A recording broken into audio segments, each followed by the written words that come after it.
आज हम लोग डिस्कस करेंगे 17 तारीख के सेकंड शिफ्ट में पूछे गए सवाल को। देखिए सवाल नंबर 1 है आपका, के किस मान के लिए समीकरण इतना और इतना के अनंत संख्या में हल हैं।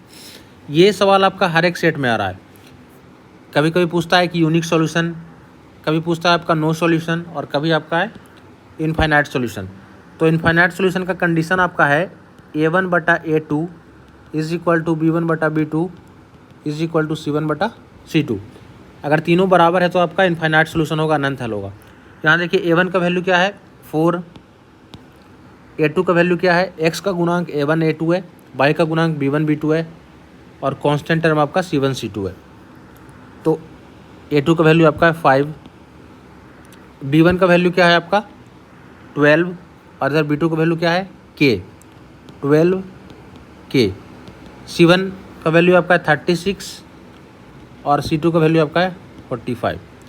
अब बस यहाँ से आपको k का मान निकालना है, तो बस इन दोनों इक्वेशन को सॉल्व कर दीजिए। पहला दूसरा को सॉल्व कर रहे हैं, आप दूसरा तीसरा को भी लेके सॉल्व कर सकते हैं, इन दोनों को भी लेके आप सॉल्व कर सकते हैं। हम पहला और दूसरा को लेके सॉल्व कर रहे हैं। तो क्या आपका आएगा 4 तिया 12, k इधर चला जाएगा, k is equal to 3 × 5 = 15। k का मान कितना आ गया 15। चलिए नेक्स्ट आपका है 8aq + bq + 27cq = 18 abc। तो abc के बीच क्या रिलेशन है जो पूछ रहा है। आप एक फॉर्मूला पढ़े होंगे कि aq + bq + cq बराबर होता है 3abc। ये कब होता है, जब a + b + c बराबर 0। यदि a + b, if a + b + c बराबर 0 है तो aq + bq + cq बराबर क्या हो जाता है 3abc हो जाता है। तो यहाँ देखिए जो इक्वेशन दिया हुआ है, इस इक्वेशन में आपका 8aq दिया हुआ है। 8aq को हम क्या बोलेंगे 2a का होल क्यूब, bq को क्या बोलेंगे b का क्यूब, और 27cq को क्या बोलेंगे 3c का होल क्यूब, बराबर क्या है 18abc। यानी यहाँ पे क्या है aq + bq + cq बराबर 3abc हो रहा है कि नहीं। 3 a के जगह पर 2a है, b के जगह पर आपका b है, और c के जगह पर 3c है। 3 दूना 6 = 18 abc। यानी aq + bq + cq बराबर आपका क्या दिया हुआ है 3abc दिया हुआ है। यहाँ पे आपका दिया हुआ है aq + bq + cq बराबर 3abc है। ये 3abc के बराबर आपका 18 abc है। तो जब aq + bq + cq बराबर 3abc हो तो ऐसा कब होता है, जब a + b + c बराबर 0 होता है।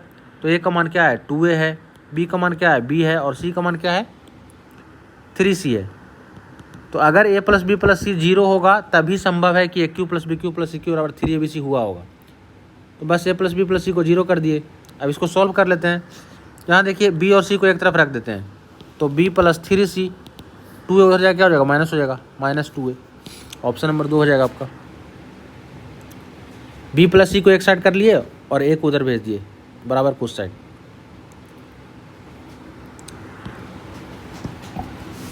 नेक्स्ट आपका है, एक चुनाव में 2 उम्मीदवारों ने चुनाव लड़ा।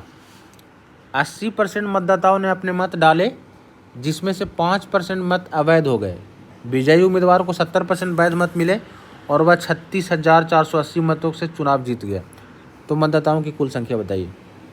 मान लेते हैं कि टोटल आपका जो वोटर्स है, टोटल मतदाता है वो x है। तो कह रहा है कि 80% मतदाताओं ने मत डाले, तो x का 80% मत डाल रहा है, x का 80% आपका वोट डाल रहा है। जितना वोट डाला उसमें आपका 5% इनवैलिड हो गया, अवैध हो गया। तो वैध कितना बचा 95%। 5% अवैध हो गया तो 100 - 5 यानी 95% वैध बच गया आपका। फिर विजयी उम्मीदवार को 70% वैध मत मिले।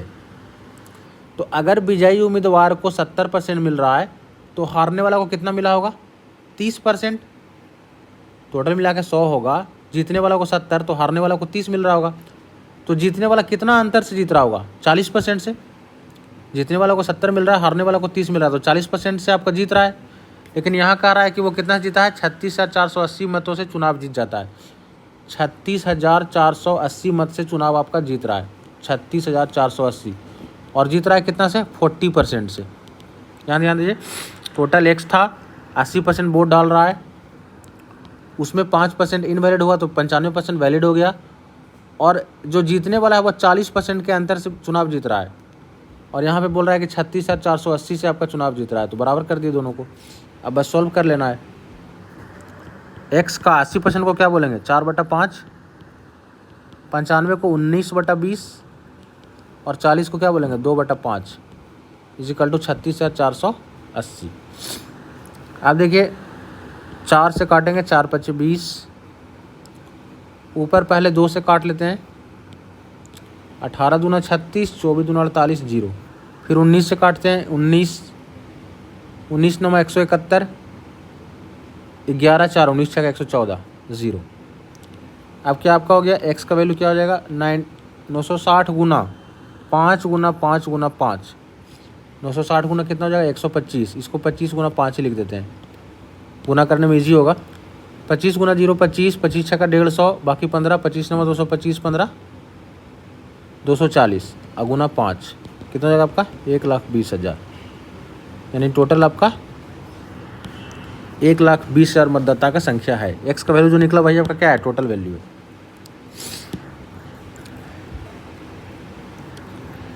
नेक्स्ट आपका है, एक दुकानदार अपने माल पर 40% छूट देता है, वह 20% के अतिरिक्त छूट भी देता है, तो टोटल एकल छूट बताना है। एक बार 40% छूट दिया, एक बार 20% छूट दिया, ओवरऑल छूट बता रहा है, ये भी फॉर्मूला से निकाल लेंगे। 40 20 60 माइनस 8 कितना हो जाएगा 52%। हम यहाँ पे केवल ग्राफ के अलावा सारे क्वेश्चन को सॉल्व कर रहे हैं। ग्राफ का एक साथ हम वीडियो लेकर के आएंगे। A cube plus 3a square plus 3a बराबर 7, तो a स्क्वायर प्लस 2a का मान पूछ रहा है। आप यहाँ सोचिए कि a का कौन सा वैल्यू रख देंगे कि आपको इक्वेशन जो है सेटिस्फाइड हो जाएगा। तो आप अगर a का वैल्यू 1 रखते हैं तो यहाँ से 3 आ जाएगा, यहाँ से 3 आ जाएगा, यहाँ से भी 1 आ जाएगा, 3 3 6 1 7, इक्वेशन सेटिस्फाइड हो जाएगा। तो a का यही मान इक्वेशन में पुट कर दीजिए। तो 1 का मान 1 है तो 1 का स्क्वायर 1, 2 गुना 1 2, 2 1 3, आंसर आपका क्या हो जाएगा 3। नेक्स्ट आपका है क्वेश्चन नंबर 8। 30 छात्रों के एक समूह ने एक टेस्ट दिया, 12 का औसत स्कोर 62 है, 12 का औसत स्कोर आपका 62 है और बाकी का औसत स्कोर 76 है। तो 30 में से 12 गया तो बाकी कितना बच गया 18 बच गया। तो 18 का औसत स्कोर आपका कितना दिया हुआ है 76। तो पूछ रहा है कि आपका टोटल समूह का औसत स्कोर कितना होगा, यानी 30 का आपका औसत स्कोर पूछ रहा है।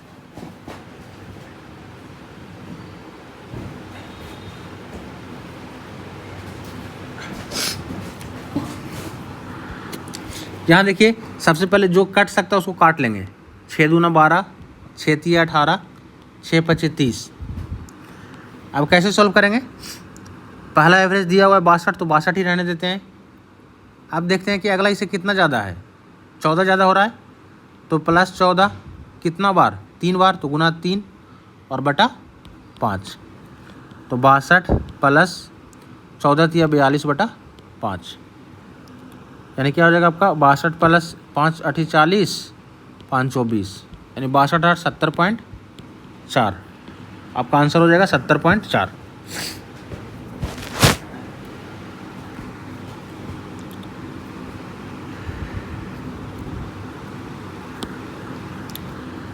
नेक्स्ट आपका एक समकोण त्रिभुज ABC में C 90 है। एक समकोण त्रिभुज आपका ABC दिया हुआ है, उसमें कोण C आपका 90 लेना है, कोण C आपका 90 है। फिर कह रहा है AB का मान 18 है, ये कर्ण आपका दिया हुआ है 18, पूरा कर्ण आपका 18 दिया हुआ है। और पहले दिया था क्या CM जो है AB पर लंब है, ये CM जो है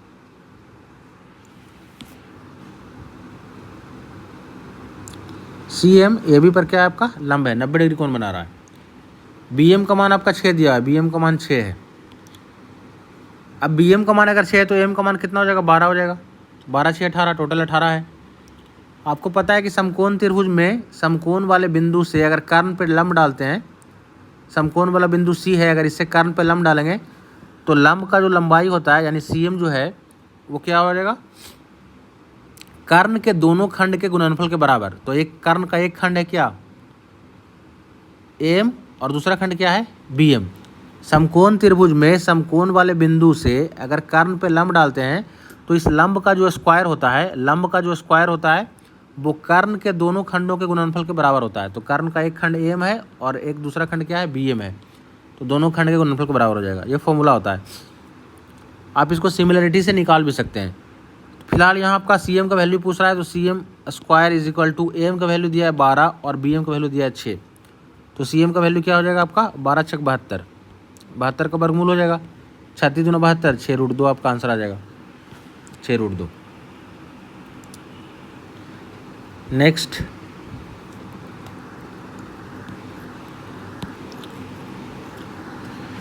एम और एन क्रमशः 12 और 8 सेंटीमीटर त्रिज्या वाले दो वृत्त के केंद्र हैं। दो सर्कल आपका है, एक वृत्त का आपका त्रिज्या दिया हुआ है 12 और दूसरे वृत्त का त्रिज्या आपका दिया हुआ है 8। कहता है क्यू आर वृत्तों की उभयनिष्ठ स्पर्श रेखा है। ये क्यू आर जो है उभयनिष्ठ स्पर्श रेखा है, डायरेक्ट कॉमन टेंजेंट, इसको क्या बोलते हैं, direct common tangent. M N बराबर 16। एम और एन क्या था इसका, दोनों का केंद्र है, एम और एन दोनों वृत्त का केंद्र है। एम और एन शुरू में दिया हुआ है, दो वृत्तों के केंद्र हैं, और एम एन का लंबाई दिया है कितना, 16 दिया हुआ है। एक्चुअली में ये फिगर आपका दोनों सर्किल को क्रॉस करके बनाना पड़ेगा, पर उससे कोई दिक्कत नहीं है, फिगर गलत भी बन गया तो कोई दिक्कत नहीं है। फिगर एक्चुअली ऐसे बनेगा, दोनों सर्किल एक दूसरे को क्रॉस करेगा। खैर फिगर से कोई दिक्कत नहीं है। कह रहा है क्यू आर की लंबाई बताना है आपको, क्यू आर का लंबाई यानी कि डायरेक्ट कॉमन टेंजेंट का लंबाई बताना है। तो डायरेक्ट कॉमन टेंजेंट जो होता है आपका क्या होता है, इसका फॉर्मूला होता है डी स्क्वायर माइनस त्रिज्याओं के अंतर का स्क्वायर। तो डी मतलब क्या, केंद्रों के बीच का दूरी, केंद्रों के बीच का दूरी 16 दिया है तो 16 का स्क्वायर, माइनस त्रिज्याओं का अंतर, एक का त्रिज्या 12 है, एक का त्रिज्या 8 है, तो अंतर क्या हो जाएगा 4, 4 का स्क्वायर। 16 का स्क्वायर 256 माइनस 4 का स्क्वायर 16, 256 माइनस 16 क्या हो जाएगा 240। अब 240 को हम क्या बोल सकते हैं, इसको बोल सकते हैं आप 240 को अगर आप बाहर निकालते हैं इसको बोल सकते हैं 16 गुना 15, ठीक है। 15 गुना 15 225 प्लस 15 और 240, तो 16 से बाहर 4 आ जाएगा और 15 आपका अंदर में रह जाएगा, यानी 4√15 इसका आंसर आएगा। आप चाहें तो इसको गुणनखंड करके सॉल्व भी कर सकते हैं।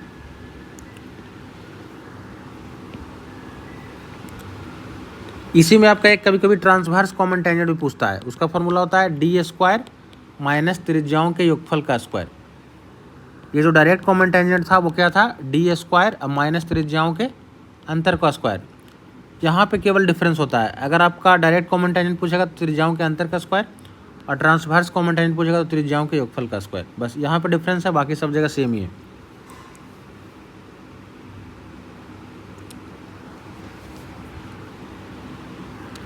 ए बी और सी डी केंद्र ओ वाले वृत्त पर खींची गई दो समांतर जीवाएं हैं। दोनों जीवाओं के बीच की दूरी 21 है। ए बी और सी डी की लंबाई 18 और 24 और 18 है, तो वृत्त की त्रिज्या बताइए। यहाँ ध्यान दीजिए, इसका एक शॉर्ट तरीका है, अगर दोनों वृत्तों का जीवा का लंबाई दिया हुआ है, दो वृत्त है दोनों के जीवा का लंबाई दिया हुआ है, तो वहाँ से आप दोनों जीवा को आधा करके, जैसे एक जीवा का लंबाई कितना है 24 है, तो आधा कितना हो जाएगा 12।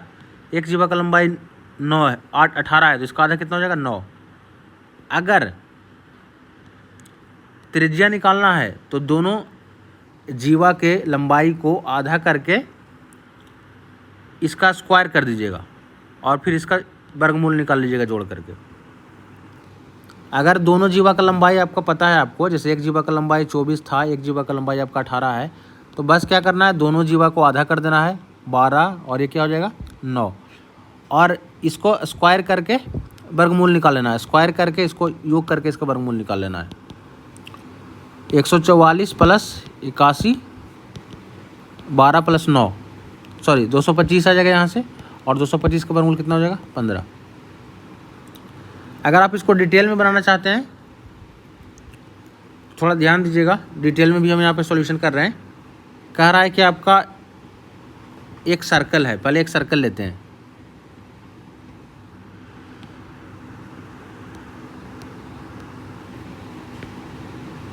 एक सर्कल ले लिए, फिर कह रहा है क्या कि ए बी और सी डी केंद्र ओ वाले वृत्त के खींची गई दो समांतर जीवाएं हैं। दो समानांतर जीवा खींचा गया है और उनके बीच का दूरी 21 है। एक जीवा का लंबाई आपका क्या है ए बी और एक जीवा का लंबाई आपका है सी डी। दोनों के बीच का दूरी आपका 21 दिया हुआ है। ये देखिए दोनों के बीच का दूरी आपका क्या है 21 दिया हुआ है। ए बी और सी डी की लंबाई 24 और 18 है। ए बी का लंबाई 24 और सी डी का लंबाई आपका 18। तो वृत्त की त्रिज्या बताना है। ये आपका ओ से लेकर सी तक, इसको ओ मान लेते हैं, ओ से लेकर सी तक इसको मिला देते हैं।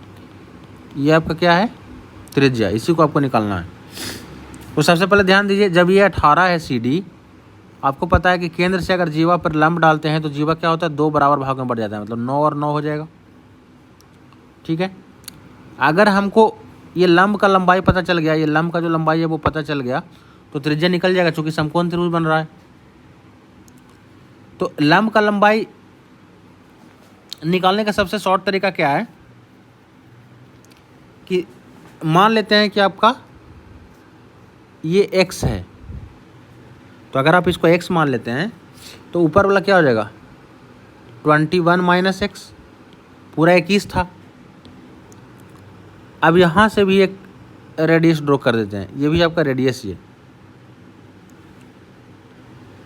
अब देखिए अगर हम नीचे से रेडियस निकालना चाहें, यहाँ से अगर यहाँ से हम रेडियस निकालना चाहें इस त्रिभुज से, तो रेडियस क्या हो जाएगा आपका रेडियस का स्क्वायर जो होगा लंब स्क्वायर आधार स्क्वायर के योग के बराबर होगा, यानी एक्स स्क्वायर प्लस 9 स्क्वायर के बराबर होगा।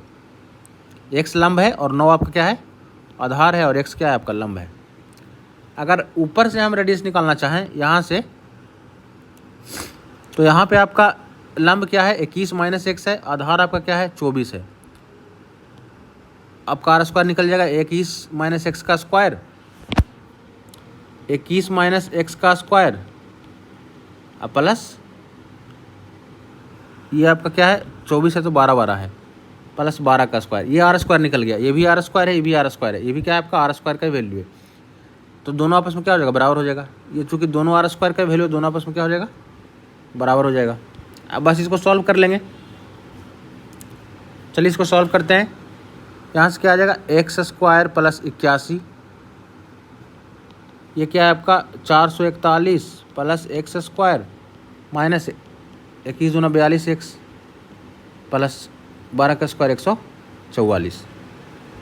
अब एक्स स्क्वायर से एक्स स्क्वायर कट जाएगा,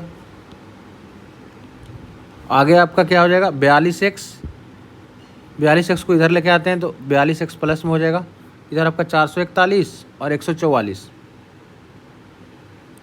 और 81 जाके माइनस हो जाएगा, तो 4 1 5 4 4 8 और 4 1 5 585 हो जाएगा और 81 इधर से जाके माइनस हो जाएगा। तो 42x इक्वल टू कितना हो जाएगा 5 में से गया 4 0 और ये 504, 21 दूना 42, 21 दूना 42 या 42 से डायरेक्ट ही काट दीजिए, 42 का एक बार में 42 और 8 बच जाएगा, 8 4 42 दूना 84, एक्स का मान कितना हो जाएगा 12। अगर हमको एक्स का मान पता चल गया तो यहाँ देखिए इस समकोण त्रिभुज में एक्स आपका कितना आ गया 12 आ गया, तो समकोण त्रिभुज में आपका लंब आ गया कितना 12 आ गया, ये एक्स का मान 12 आ गया। यहाँ पे इसको ड्रॉ करते हैं, ये एक्स का मान 12 आ गया, आधार 9 है तो कितना हो जाएगा 9 12 15, 9 12 15। तो ऐसे डिटेल में बनाएंगे। अगर डिटेल में नहीं बनाना है तो बस क्या करना है, दोनों आपका जो जीवा दिया हुआ है उस जीवा के लंबाई को आधा कर दीजिएगा। तो 24 का आधा 12 और 18 का आधा 9, और मान लीजिए कि आपका क्या ये एक समकोण त्रिभुज है, तो 9 12 15 का एक ट्रिपलेट होता है, तो 15 ही आपका क्या हो जाएगा त्रिज्या हो जाएगा, 15 ही आपका त्रिज्या हो जाएगा। तो सबसे शॉर्ट तरीका यही है आपका, डिटेल में बनाने की कोई ज़रूरत नहीं है एग्जाम में।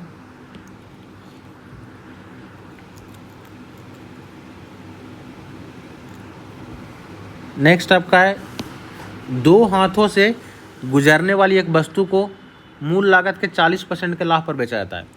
दो हाथ का मतलब क्या है कि दो व्यापारी है, पहला व्यापारी है दूसरा व्यापारी, ये क्या बेचा, ये पहला व्यापारी दूसरा को बेचा और दूसरा किसी तीसरा को बेच दिया।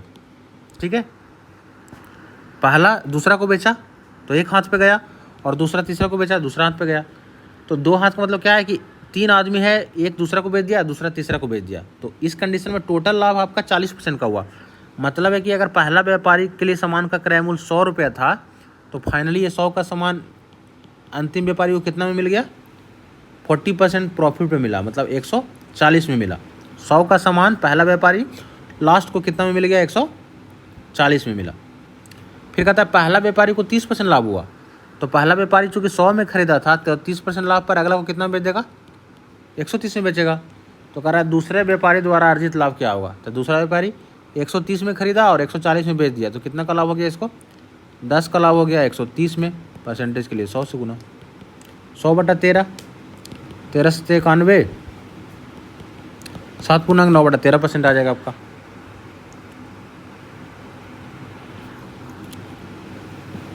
Next, sign A plus cos A बराबर 1/2√2। साइन का पावर 4 प्लस कॉस का पावर 4 का मान पूछ रहा है।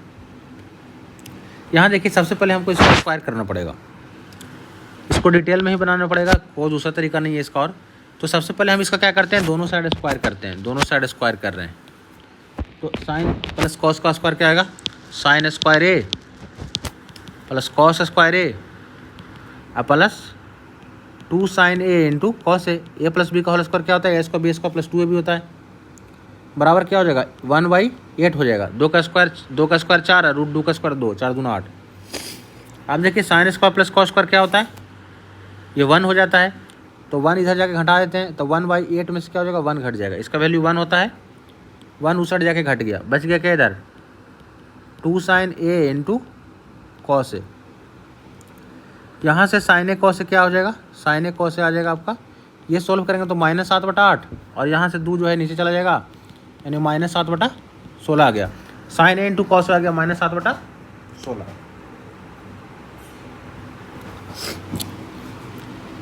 अब आपको निकालना क्या है, साइन का पावर 4 प्लस कॉस का पावर 4 निकालना है।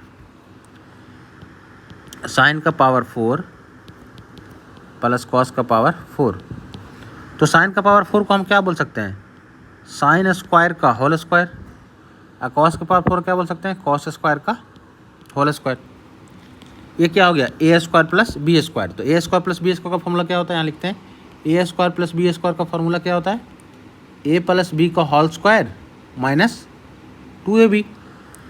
तो ए प्लस बी, ए आपका है साइन, बी आपका है कॉस, तो ए प्लस बी का होल स्क्वायर माइनस 2ab। ए के जगह पर साइन स्क्वायर, बी के जगह पर कॉस स्क्वायर था। अब देखिए sine square plus cos square का मान 1 हो जाएगा, तो 1 का स्क्वायर क्या हो जाएगा, ये 1 हो जाएगा, 1 का स्क्वायर हो जाएगा 1 माइनस 2। यहाँ देखिए साइन ए इंटू कॉस ए का होल स्क्वायर है, ये साइन ए कॉस ए 2 बार है, तो इसको हम ऐसे ही बोल सकते हैं कि साइन ए कॉस ए का होल स्क्वायर है। और साइन ए कॉस ए का मान हम यहाँ से क्या लाए, -7/16 लाए, -7/16 लाए मान। इसका चूँकि ये स्क्वायर है तो स्क्वायर कर दिए। अब सॉल्व कर लेंगे, 1 - 2 इंटू 7 का स्क्वायर 49, 16 का स्क्वायर 256, 2 से कट करेंगे 128। अब इसको सॉल्व करेंगे क्या आ जाएगा, 79/128। 1 - 49/128 को सॉल्व कर देंगे।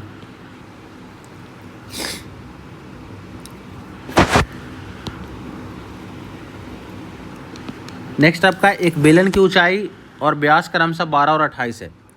तो कुल पृष्ठ क्षेत्रफल और वक्र पृष्ठ क्षेत्रफल का अनुपात, बेलन का कुल पृष्ठ क्षेत्रफल क्या होता है आपका, बेलन का टोटल सरफेस एरिया क्या होता है, 2πr into r plus H, तो टोटल सरफेस एरिया।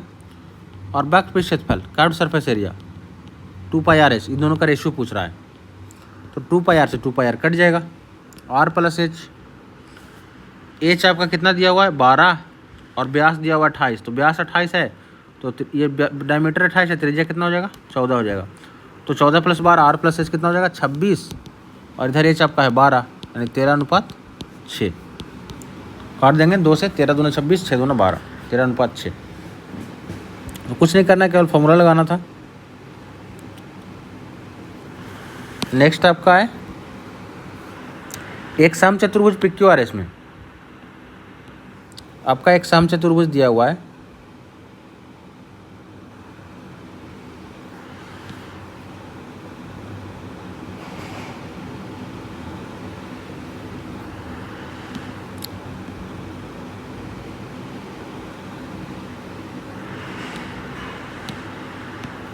मान लेते हैं कि आपका समचतुर्भुज है पी क्यू आर एस।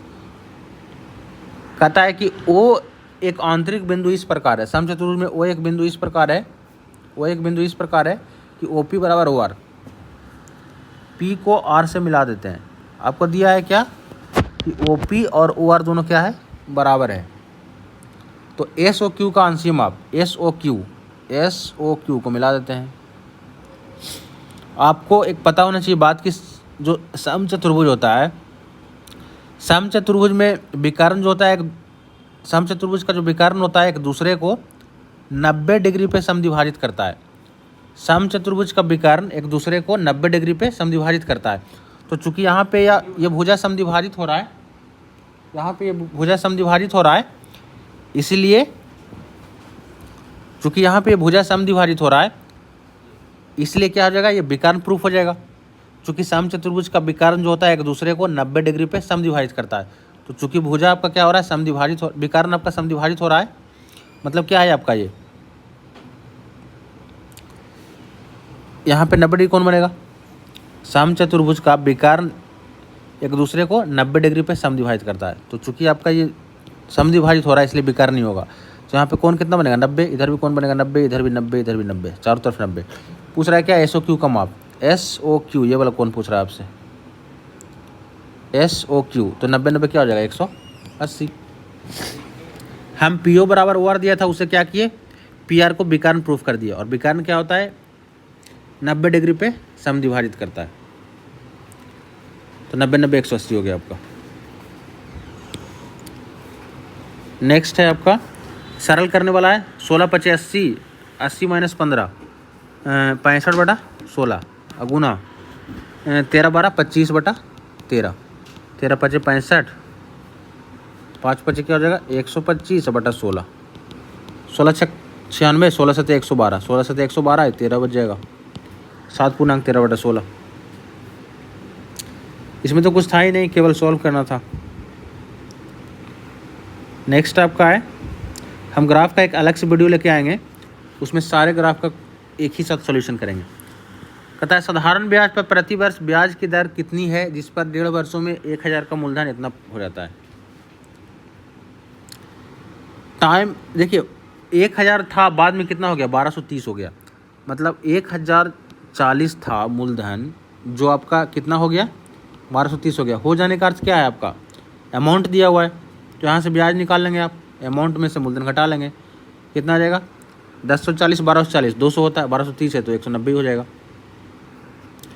तो ब्याज आपका निकल गया 190। और ब्याज का आपको फॉर्मूला पता है, मूलधन गुना समय गुना दर बटा 100। मूलधन आपका क्या है 1040, समय आपका 1.5 वर्ष दिया हुआ है यानी 3/2 गुना दर बटा 100। बस अब सॉल्व कर लेना इसको, 0 से 0 कट जाएगा, 2 से काटेंगे तो कितना आ जाएगा 52, यानी यहाँ सॉल्व हो कितना हो जाएगा, इसको काटते हैं 26 गुना 52, 13 चौ 52, डायरेक्ट काट लेते हैं 13 चौ 52 और 25 चौ 100, तो 25 गुना 19 हो जाएगा, 25 गुना 20 500 होता है, तो ये हो जाएगा 475, 25 कम हो जाएगा और 13 3 39 हो जाएगा, यानी आर का वैल्यू कितना हो गया 475 बटा 39। अब चलिए इसको 39 एक बार में लगेगा, 8 बच जाएगा और 5 बच जाएगा, तो 39 दूना 78, यानी 12 पूर्णांक समथिंग आएगा। तो 12 पूर्णांक समथिंग वाला एक ही ऑप्शन दिया हुआ है, 12 पूर्णांक समथिंग का एक ही ऑप्शन है, तो आगे जाके सॉल्व नहीं करेंगे। नेक्स्ट आपका है, कहता है 4 sin 90 माइनस थीटा, आपको पता, sorry 4 cos 90 minus theta, cos 90 minus theta को क्या बोलते हैं sin theta, sin 90 plus theta, sin 90 plus theta को क्या बोलते हैं cos थीटा। लेकिन चूंकि ये सेकंड क्वाड्रेंट में जाएगा तो सेकंड में क्या हो जाएगा आपका साइन पॉजिटिव होता है, तो cos भी पॉजिटिव रह जाएगा, कोई दिक्कत नहीं है, क्यूब है आपका। माइनस 4 sin 90 प्लस थीटा क्या होता है cos थीटा, सेकंड में साइन आपका पॉजिटिव होता है, इसलिए भी क्या हो जाएगा पॉजिटिव ही रह जाएगा। cos 90 माइनस थीटा, तो cos 90 माइनस थीटा क्या होता है साइन थीटा होता है, साइन थीटा, क्यूब है तो क्यूब कर दिए। नीचे में क्या है, इसको ब्रेक कर देते हैं, cos 180 बटा 2 करेंगे तो 90, और 8 थीटा बटा 2 करेंगे तो ये 8 थीटा दिया हुआ है, 180 प्लस 8 थीटा बटा 2 है, तो 8 थीटा को आधा करेंगे तो क्या हो जाएगा, 4 थीटा हो जाएगा। इसको ऐसे भी लिख सकते हैं। आप ध्यान दीजिए आगे, अगर इन दोनों से हम कुछ कॉमन लेना चाहें तो क्या कॉमन ले सकते हैं, 4 sine theta cos theta common ले सकते हैं। तो यहाँ आ जाएगा क्या, कॉस स्क्वायर थीटा, और यहाँ से क्या हो जाएगा, साइन स्क्वायर थीटा। अब बटा क्या हो जाएगा, कॉस 90 प्लस थीटा को क्या बोलते हैं, कॉस 90 प्लस थीटा को क्या बोलते हैं, साइन थीटा। लेकिन कॉस सेकंड क्वाड्रेंट में नेगेटिव होता है, 90 प्लस का मतलब क्या है, सेकंड क्वाड्रेंट, और सेकंड में कॉस नेगेटिव होता है, इसलिए साइन भी क्या हो जाएगा, नेगेटिव हो जाएगा। अब चलिए आगे बढ़ते हैं। Cos square minus sine square को क्या बोलते हैं, कॉस 2 थीटा बोलते हैं। इसको क्या बोलते हैं, कॉस 2 थीटा बोलते हैं। अगर हम 4 को 2 गुना 2 लिख दें तो 2 साइन थीटा कॉस थीटा को क्या बोलते हैं, इसको बोलते हैं साइन 2 थीटा, और आगे ये 2 है बटा माइनस साइन 4 थीटा। अब देखिए 2 sine theta cos theta, 2 sine theta cos theta क्या बोलते हैं, साइन 2 थीटा बोलते हैं। साइन 2 थीटा, थीटा के जगह पर 2 थीटा है, तो 2 दूना क्या हो जाएगा, 4 थीटा, और नीचे में क्या है, माइनस साइन 4 थीटा, कट के क्या हो जाएगा, -1 आ जाएगा। ठीक है,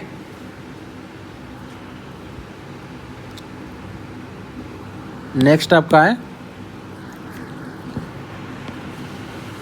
एक मोटर बोट को धारा के अनुकूल जाने में 18 घंटा, डाउनवर्ड डायरेक्शन में, वेलोसिटी इन डाउनवर्ड डायरेक्शन में जाने में 18 घंटा लगता है, ये टाइम दिया हुआ है।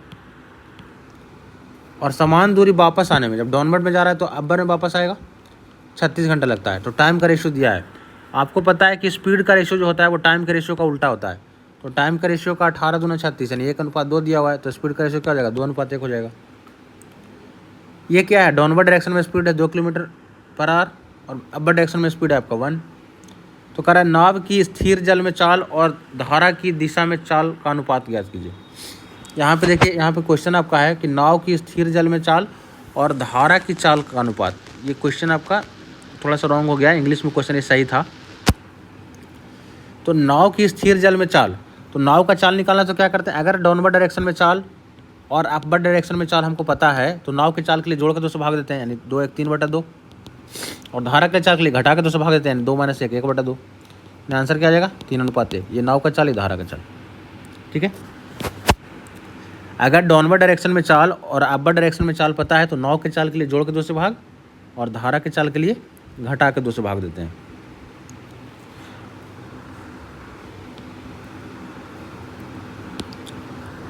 नेक्स्ट आपका x का वह न्यूनतम मान ज्ञात करें जिसके लिए इतना 9 से विभाज्य है।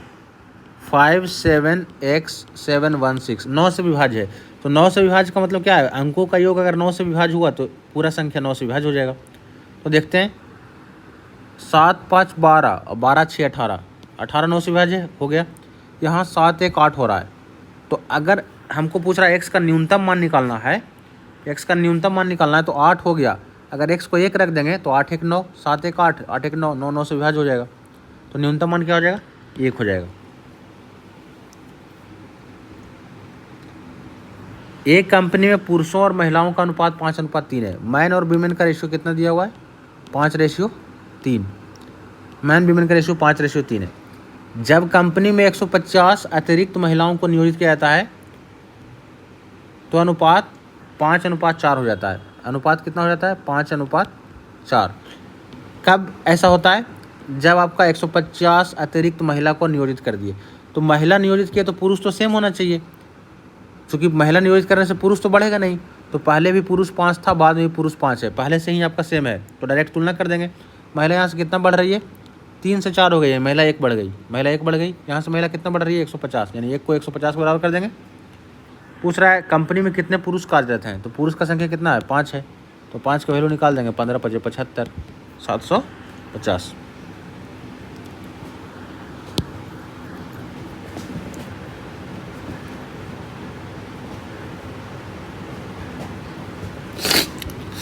नेक्स्ट आपका है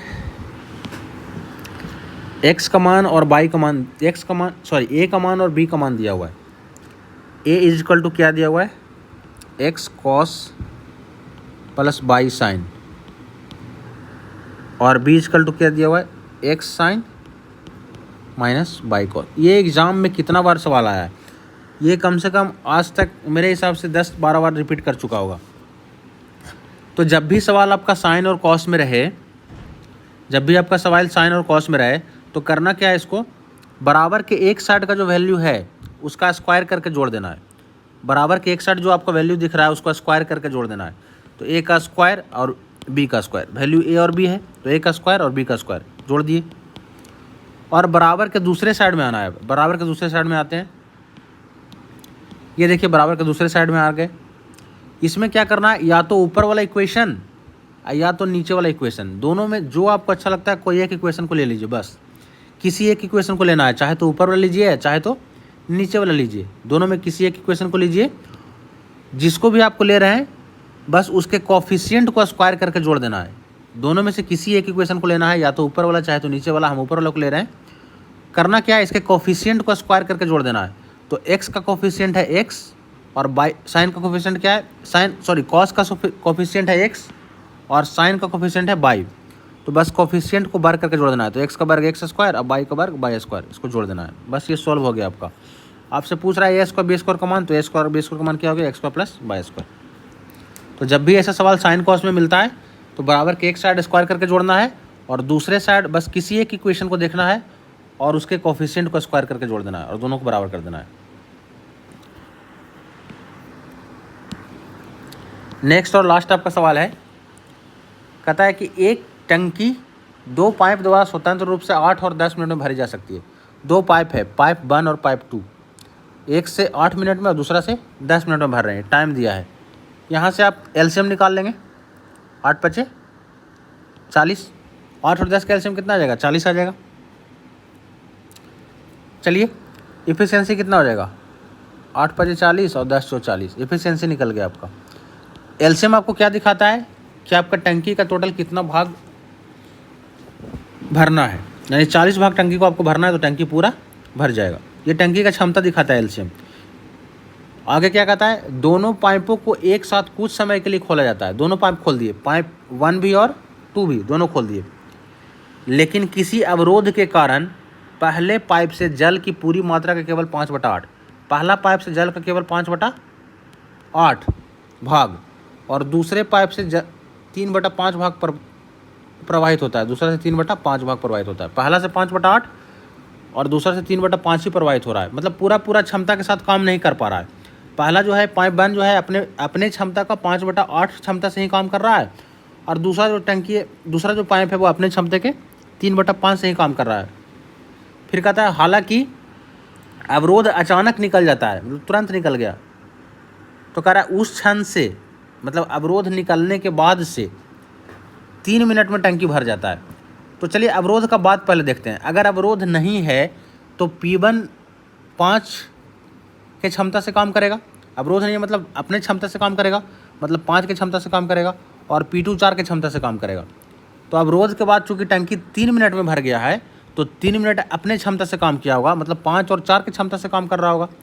तो 9 के क्षमता से काम किया, ठीक है, 5 और 4 9, तो 9 भाग 1 मिनट में भरा तो 3 मिनट में कितना भर दिया, 27 भर दिया। मतलब 40 में जब 3 मिनट में 27 भर दिया तो बाकी 13 इसको भरना और था। ये 13 कब भरा होगा, अवरोध जब था उस समय। अवरोध के बाद तो 3 मिनट में भरा, तो 3 मिनट में 5 और 9 27 भर दिया, यानी 13 बच गया। तो अवरोध के पहले देखिए अब कि अवरोध जब था उस समय का बात कर रहे हैं। अवरोध जिस समय था उसमें क्या कर रहा था, वो अपने क्षमता का 5/8 से काम कर रहा था। मतलब अगर P का क्षमता 5 था तो वो 5 का 5/8 भाग 1, मतलब उसका रियल क्षमता उसमें क्या था, जो क्षमता एक्चुअल था 5, उसका 5/8 क्षमता उसके पास था। और P2 के पास क्या था, इसका क्षमता चूँकि पूरा क्षमता 4 है, पूरा क्षमता 4 है, तो ये अपने क्षमता के 3/5 से काम कर रहा था। ठीक है, तो ये हो गया 12/5, ये 12/5 के क्षमता से काम कर रहा था और ये आपका आ गया 25/8, 25/8 के क्षमता से काम कर रहा था। तो दोनों मिल करके 1 मिनट में कितना भर दे रहा था, 25/8 प्लस 12/5, एलसीएम लेंगे 40 हो जाएगा। 8 पचे 40, 25 पचे 125, यहाँ 5 × 8, 8 पचे 40, 12 8 96, यानी 221/40। यानी दोनों मिल करके 1 मिनट में कितना भर रहा था, 221/40 भर रहा था।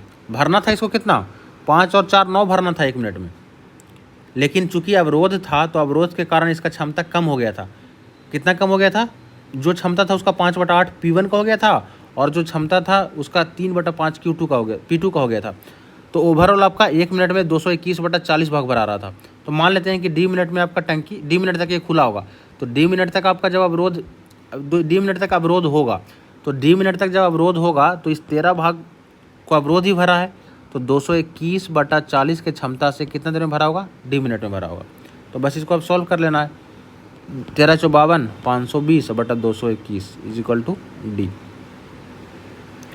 अब इसको काट लीजिए। 13 × 52 13 एक बार में 8 1 13 9 1 91। डी का मान क्या आ गया? 40/17। इसको क्या बोल सकते हैं? 2.6/17। ठीक है।